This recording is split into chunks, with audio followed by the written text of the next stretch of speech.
Okay, everyone, welcome back.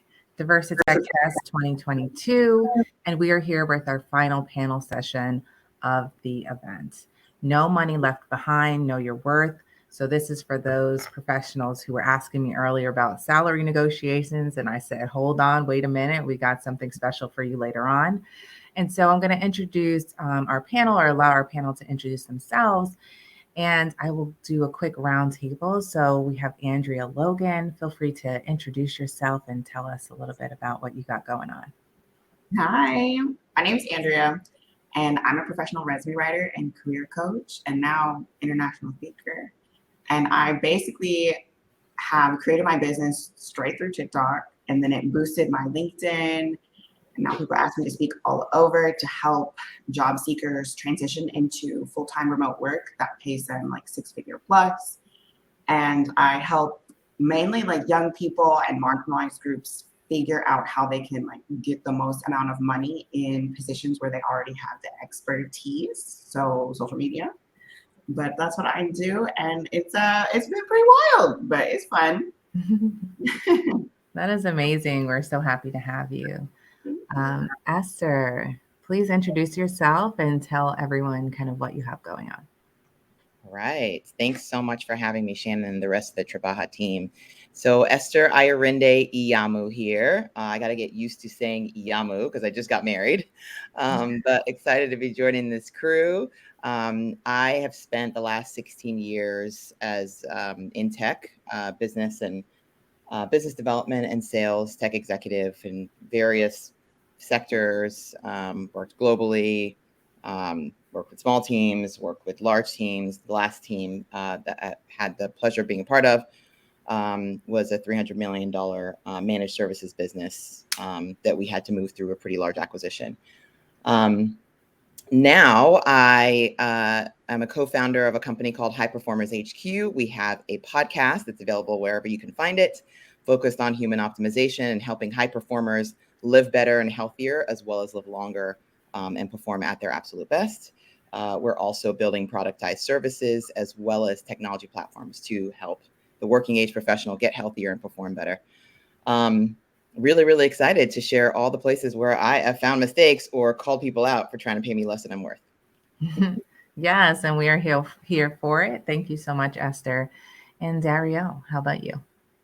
Cool. So I'm a recruiter for Acquire. I actually recently made my transition into tech. I've been in recruitment for about 5 years, mainly in government and the healthcare sector. So yeah, I'm just here to drop any gems for anybody looking to make that transition. Yes, love it. And we're here for it. So I want to get into our first question, or better yet, it's something that is going to allow you to share your experience. So, when was a time that you were able to successfully negotiate your salary or compensation? Share us a little bit about that and how it went. Andrea, I will start with you.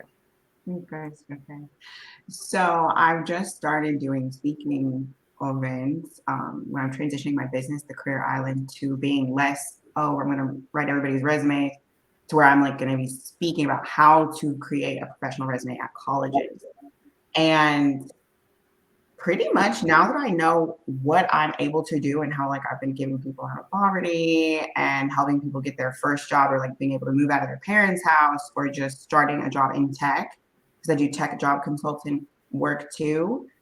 I'm just like, I'm just gonna ask for what I want. Like, I need to get my rent paid and I want to be comfortable. And I don't really care if they say no, because I'm gonna keep on talking until the no switches. Because I've had no's become yeses too, by being like, what do you mean no? Like, so at first people are like, oh, well, is $1,000 okay? And da da da da.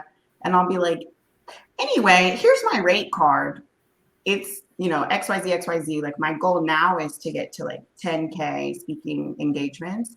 And at first, like, I would just be like, oh, sure, I'll take it out. Like, being younger, like, I'm just like, I'll take whatever they give me because, oh my gosh, I'm broke.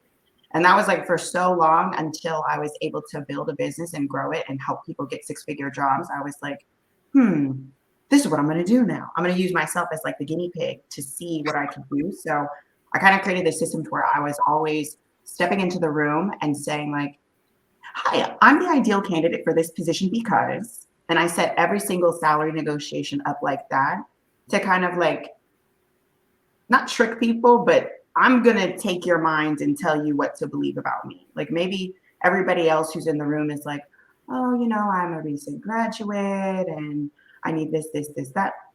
I'm like, I'm the ideal candidate.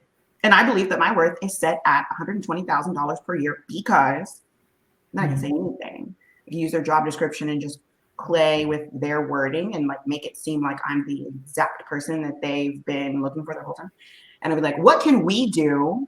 And I always make it like it's a group effort. Like they really care if I pay my rent or not. Because I know they don't. But I'm like, hey, what can we do to ensure that I'm paid my worth? And that is $120,000 or whatever. Say something wild. Say $400,000 if you want to. Like all I can say is no. But, I always set it up. Let me know. Yes. That's my favorite little quick tip is like I say we and then I just say like I'm either the best or that I'm the ideal candidate. And here's why. What can we do to make sure that I'm paid my worth? Because I love that. I love how you set the stage and say, this is who I am. This is what I bring to the table. This is why I'm the ideal candidate for this position. And this is what my asking price is, right? This is what my expectations are for me to step into this role. Esther, can you please share your experience with negotiating your salary or compensation? Yeah, no, absolutely. And I love Andrea's point about separating or abdicating yourself from the negotiation because the two of you are on the same team. You want to do a great job. They want you to do a great job. So how can we work together? I love that.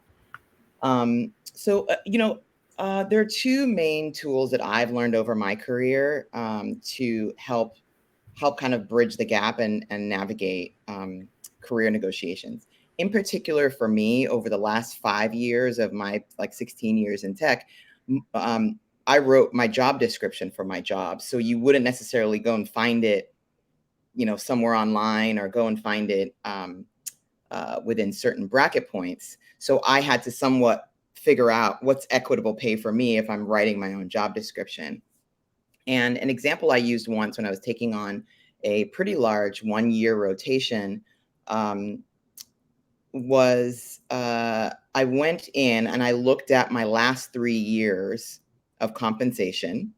I put it into a spreadsheet, an average that I literally went through my W-2s, lined it up on what I was getting month over month, put it into a bit of a spreadsheet, and then figured out what the average was of what I was paid over those last 3 years, what my residual bump should be percentage-wise, and then came up with okay, I should be making at the very least, if I'm doing what I'm doing right, I'm performing at the highest levels, and I should continue to get raises, I should be getting about this per month. And if I put that over a year, this is what I should be grossing per year. Why that was really important, particularly for me, I came from a sales role where there's base as well as commission, right? To a more salaried base, bonus, and then maybe even stock role. So there wasn't apples to apples to really compare.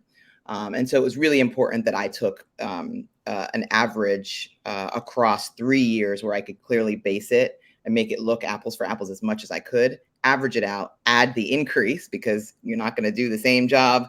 Obviously, you're doing more, you're stretching yourself more, you're growing more, and then being able to add in the increase and then put that over a year to ask for what you need.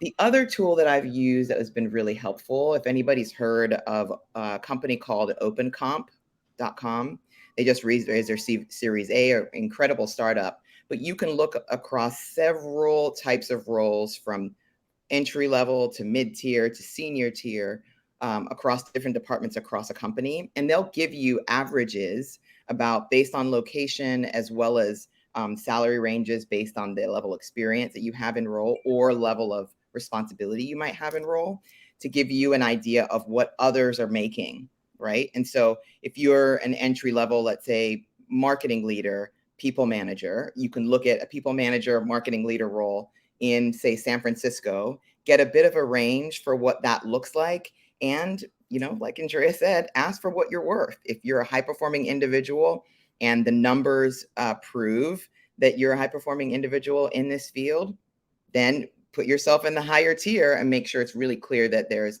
opportunity for you to continue to grow and make more. So I would say those are the two areas that I've used to navigate my, salary increases. Thank you. And how about you, Dario? Yeah, that's a really good point that Esther pointed out. I actually think Khadijah just dropped that exact same question if you wanted to like write out the websites you could look at. But similar thing, I did a lot of research to actually see where I'm supposed to be making. Because I actually did play myself where I took the number that the recruiter had threw at me, my actual director, who was, really great. But when it comes to compensation management, it just wasn't her forte. So then when I got a little bit more information about what everybody else was making in that exact same role, and knowing that I was doing the exact same thing, I was just considered more junior. I pretty much took the initiative to say, hey, I'm not going to be played like that ever again. So when doing that is looking at, how much people are paid in that same job field, how much I actually need to live, what I'm being comfortable with, instead of that benchmark right there. And also looking at the companies, what they usually pay for those roles. So if I see that they pay really lower or close to what I'm currently making at my company, then to be perfectly honest with you, I'm not even going to bother, because then when asking that question, that magical question, hey, what's your budget? It's not even going to be worth it to jump or pivot over there. So those are some of the steps that I actually took when, negotiating my salary going forward. And I was lucky enough to actually have a manager to say, this is really where you should be making in terms of this role. And that's also helpful as well. Yes, I love that. And I appreciate, and Trabaja appreciates companies that are transparent with their salaries, right? We always try to promote that in our Slack community. It's great to post a job, but let our community know like what's going on, like what's that budget for that opportunity. So if they are interested, they already have a good idea of what, what that is budgeted at, like you said, Dario. And so going on to the next question, I really want to get down into the details so that the audience here today can really understand like how to effectively negotiate a salary, right? Or compensation. Like what are your best practices that you use and have been successful in the way that you've been able to negotiate, a salary. For me, we talk about market research and, preparing yourself with that information before you go into, and start negotiating. So Dario, I'll start with you and just ask, what are some best practices for being able to do that? I think one of the first things that people really don't talk about, and I actually just had this conversation with somebody else who's going into a brand new role where she has similar experience, but I think the recruiter said that she's a little too early and they're willing to train her. First off, that's just a technique that recruiters use in saying that, oh, you're a little junior, so you should be glad that we're even willing to entertain you, if you want me to be absolutely frank. Think about the work that you're going to do and what they're asking for. You can see that in the job description. So if they're not going to be shy about placing more work on your table, then you shouldn't be shy about asking about what you need to be paid. That's the first thing. You could do all the market research that you want, but when it comes to being on a negotiation table, you need to be confident. You need to be confident and say, oh, I could actually handle that, even with minimal training. You have that learning curve. There's a slight learning curve of, you might as well 6 months to 12 months to learn everything. And then after that, they start looking at metrics and data to see if you're actually accomplishing those goals. If you know that you could rise into the occasion, then absolutely not. Feel free and comfortable asking for yourself to be paid handsomely.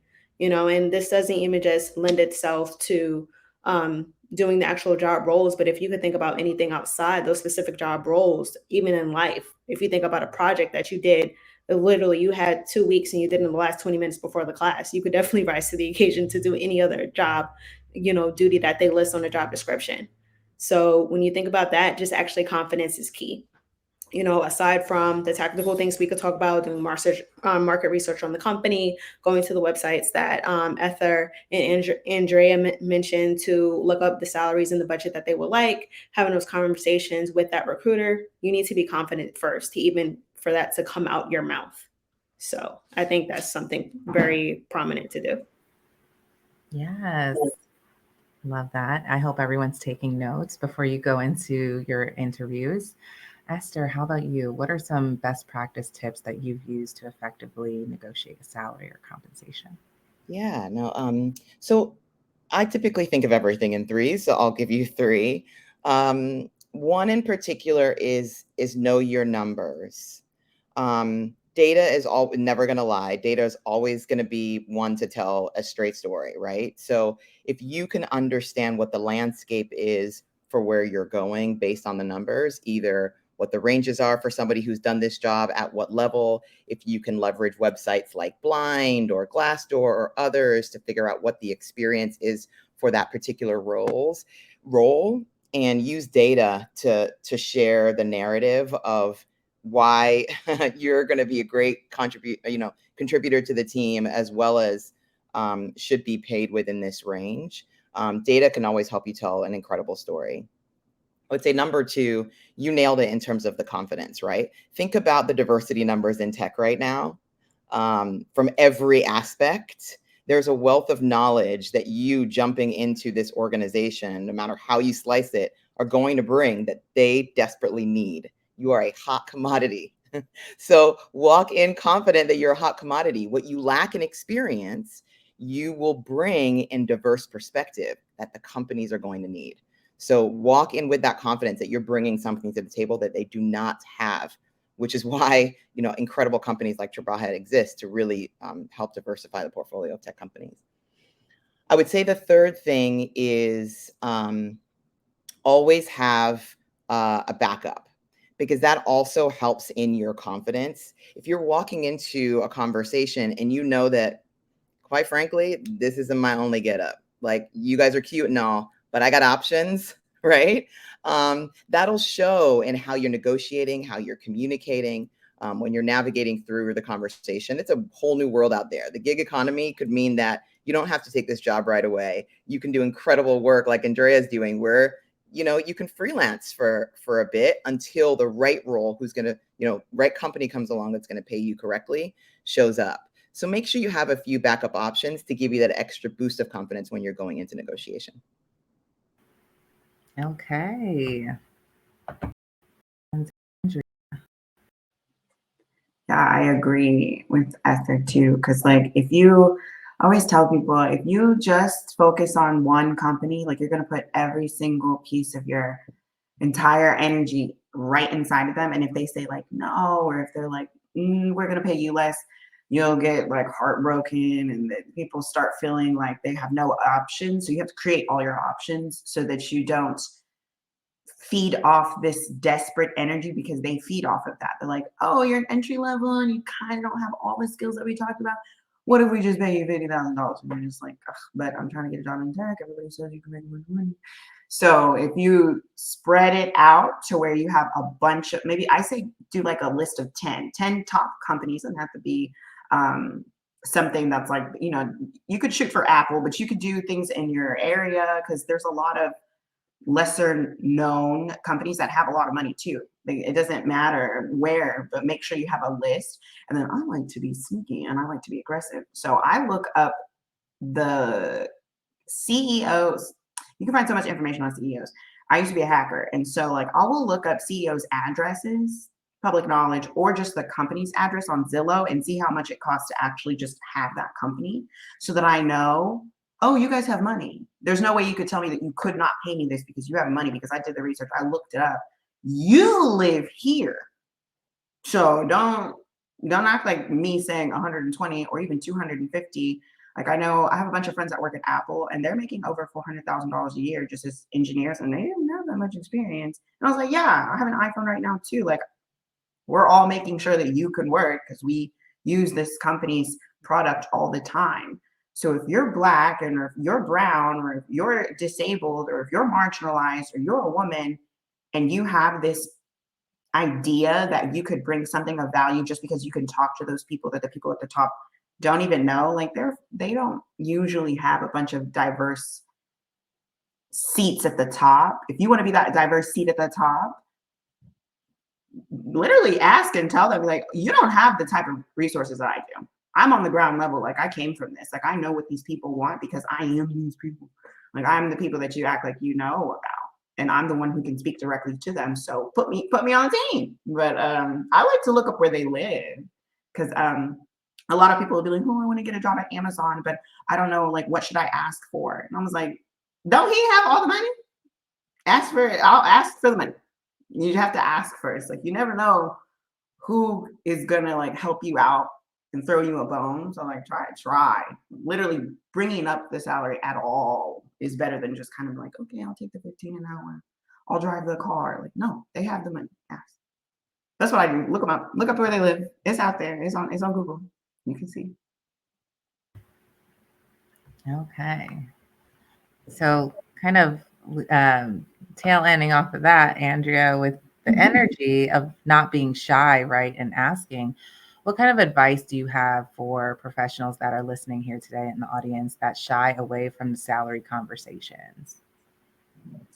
Yeah, I think that's the biggest thing too, especially younger people who are trying to get their foot in anywhere. They're like, it's always like, oh my gosh, like I wish I had confidence. I wish, I'm like, yes, I'm faking it. I'm faking it. Like I get nervous too. But definitely when you start, updating your resume, updating your LinkedIn, like we saw earlier too, and getting more recruiters in your inbox and feeling like you have the ability to get whatever job, you can start just playing with faking it. Like you could be super, super shy, but I know people who are shy, have jobs. So it's like, I always tell people, because people ask, like, what should introverts do as a job? I'm like, you can do a job you could be anything, but you act like the ideal candidate every time you walk into a room. Like, you might not be who you are at work as who you are at home, and that's okay. But if you're super, super shy, like, you shouldn't lean on your shyness as a weakness. It could be a strength because there's a lot of people who are shy who also need to get a job and have to pay bills and want to do things for their community or their family or have ideas that they want to bring to the forefront. But if you don't get past the shyness, like what I like to do is you could talk about it and you could literally be like, thank you so much for taking this interview with me today. I'm always usually super shy, but I felt really empowered to talk to this company because I know that I'm going to increase your productivity levels because that's what I'm used to doing. And I'm an expert in my field. I know a lot of other super timid programmers, but we have the ability to feel out the energy of rooms because we're not always running into it and we're not loud and talkative, but we're assessing our entire environment. And I can feel and pick up on energies. You start saying anything. But some people don't think of their introvertedness as a strength. But to me, I'm like, can't you figure out what's going on because you're not like right in the center with all of the energy at first? You're like picking up on it. You can see problems that arise before they become irreversible issues. Say that. But usually I'm like, hey, talk about your shyness. Like, don't act like you're not shy if you are. Like, if you're not super aggressive, don't like pretend to be aggressive. It just worked for me. But like, you can use it. You could be like, oh yeah, I'm super introverted and I still get my job done. Thank you, Andrea. And this question is for you, Esther. Is it always good to put your Myers-Briggs type indicator in your LinkedIn profile? Because I just put mine up. Look, I think it's completely up to you. One thing that's really important to folks looking for great talent is on the other side of who we're collaborating with or trying to hire, knowing that they're introspective and they know themselves more. Is really helpful for either teammates or for a prospective employer. If you know full well you're, at least for me, I'm 37% introverted versus the to, yes, I don't mind being on stage. That's great, but I need recovery time, right?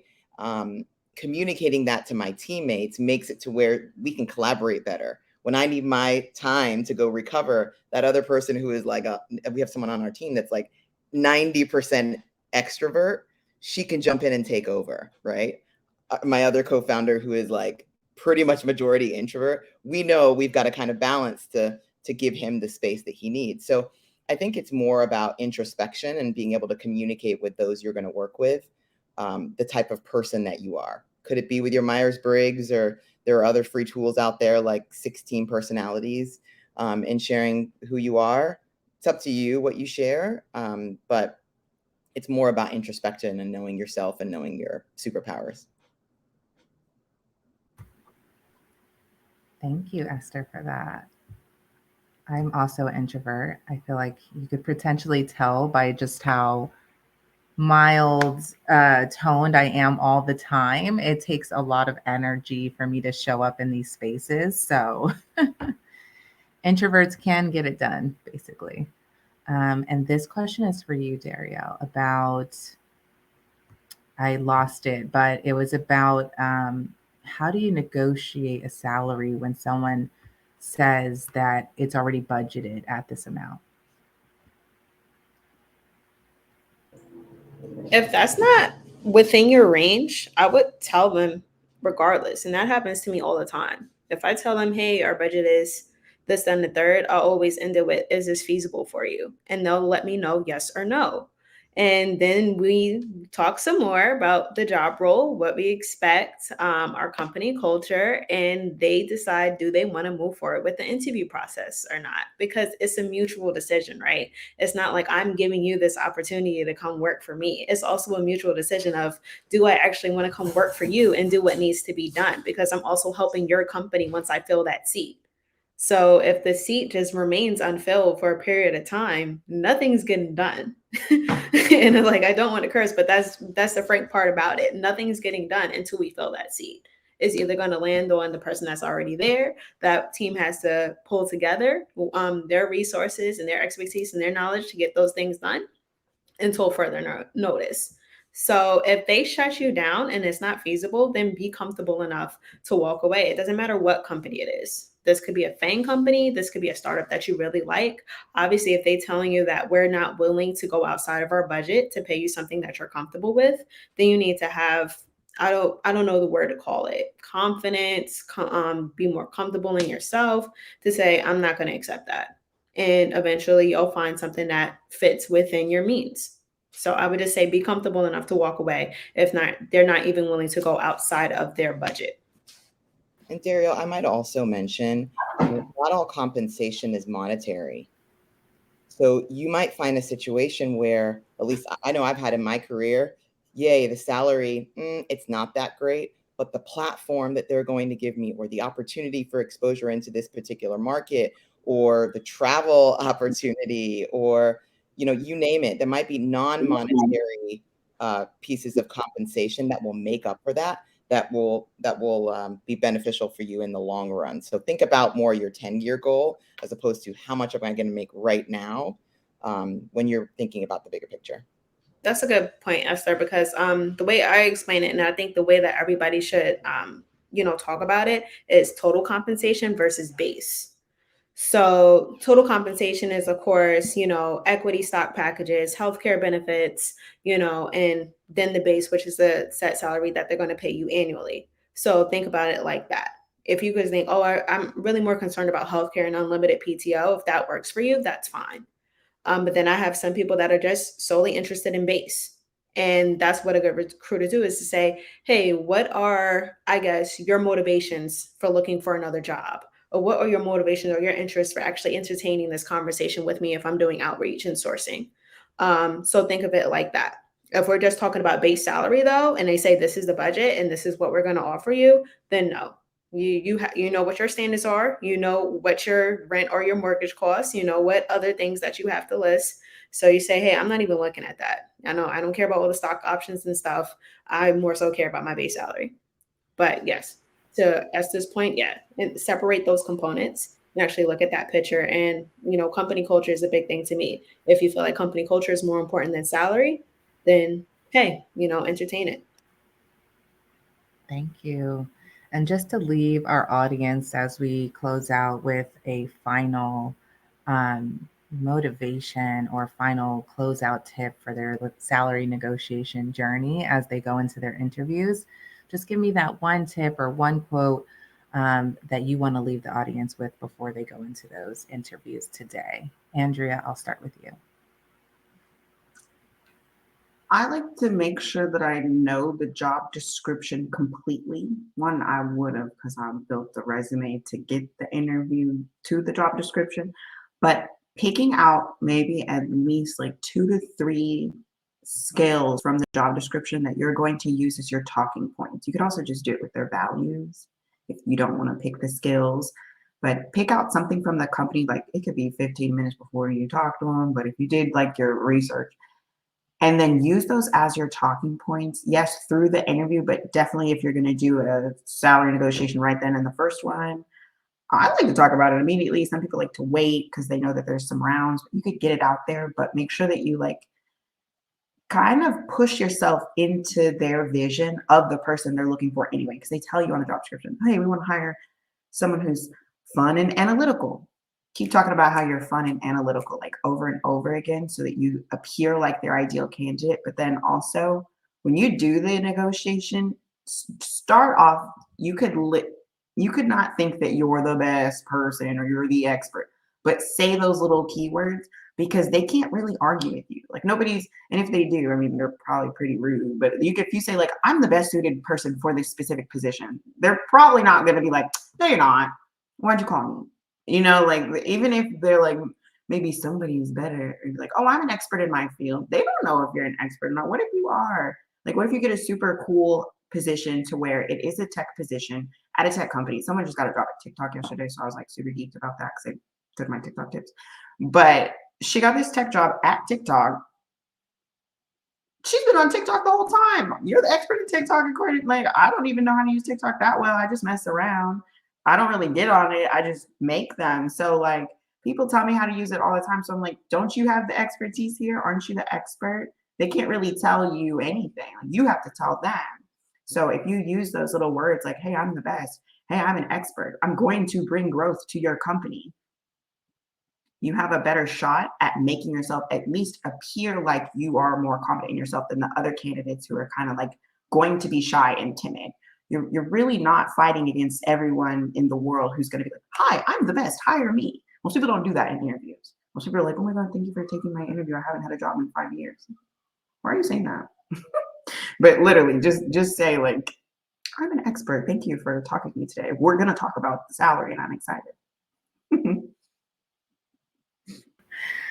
Oh, you have me cracking up, Andrea. She said, we are going to talk about salary, and thanks for joining the Andrea show, right? And so I love that. I love how you're sharing with the audience about just being confident, going in there and saying yes.